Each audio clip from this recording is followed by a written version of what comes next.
ખટાશ માટે શું વાપરી શકાય? તિથિના દિવસોમાં દાળ કે શાકમાં ખટાશ માટે તમે કોકમનો ઉપયોગ કરી શકો. પિત્તની પ્રકૃતિવાળા તપસ્વીઓ માટે કોકમનું શરબત ખૂબ જ લાભકારી છે.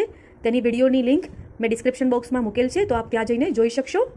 કોકમની સાથે ખટાશ માટે આંબોળિયા પણ વાપરી શકાય, જેનો ઉપયોગ શાક દાળમાં પણ કરી શકો. શીંગ આંબોળિયાનું શાક પણ બનાવી શકો.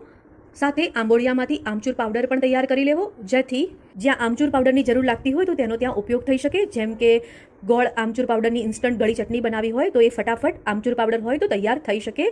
આવી જ રીતે ખટાશ માટે દહીંનો ઉપયોગ પણ કરી શકાય. શાક બનાવતી વખતે કે પંજાબી સબ્જીની ગ્રેવી બનાવતી વખતે કે રાયતું બનાવતી વખતે, કઢી બનાવતી વખતે વગેરે જેવી ઘણી બધી આઈટમ બનાવતી વખતે દહીંનો ઉપયોગ થઈ શકશે. એટલા માટે આજે આપણે દહીંના કાળ વિશે પણ થોડુંક જાણી લઈએ.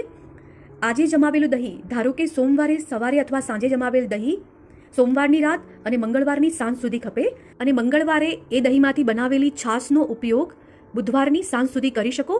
એના પછી